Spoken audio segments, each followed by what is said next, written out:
দেখুন দর্শক বন্ধুরা, শিয়ালদা স্টেশনে এক যুবক পাকিস্তান জিন্দাবাদ এবং ভারতবর্ষ মুর্দাবাদ বলায় তার পরিণতি দেখুন কি অবস্থা।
ক্যামেরার সামনে দাঁড়িয়ে কন্টিনিউয়াসলি ভারতের বদনাম করে যাচ্ছিল, সমানে বলে যাচ্ছিল এটা ভারতের একটা চক্রান্ত, ভারত ইচ্ছা করে করছে, পাকিস্তানের কোনো হাত নেই, পাকিস্তান বেচারা নিরীহ একজন। তারপরে আমরা ব্যাপারটা ভেবেছিলাম কোনো পাগল ছাগল হয়তো ব্যাপারটা ইগনোর করছিলাম, কিন্তু ও কন্টিনিউয়াসলি বলে যাচ্ছে প্রধানমন্ত্রী নামে গালাগাল দিয়ে যাচ্ছে, সময় গালাগাল। এবার একটা আমরা ভারতীয়, এখন যা সিচুয়েশন তৈরি হয়ে আছে এই মুহূর্তে আমরা জানি যে আমাদের সৈন্যরা কিভাবে নিজেদের প্রাণ নিয়ে খেলছে এবং আমাদের জন্য লড়ছে।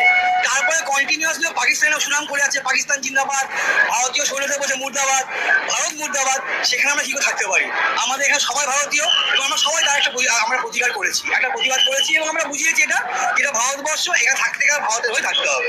কালে শুনেছি এবং আমি প্রথম দিকে ইগনোর করেছিলাম, আমি প্রথম দিকে ইগনোর করেছিলাম। লোডিং করা রয়েছে ক্যামেরাতেও, এক মিনিট সবাই দেখেছে, ওইখানে আমরা কিচ্ছু বলিনি। ওখানে আমরা পাগল, হয়তো পাগল ছেড়ে দিয়েছিলাম।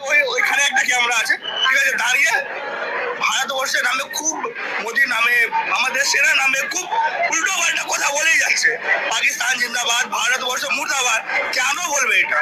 পাকিস্তান মতনই লাগছে, পুরো পাকিস্তানি ওর নিশ্চয় হবে।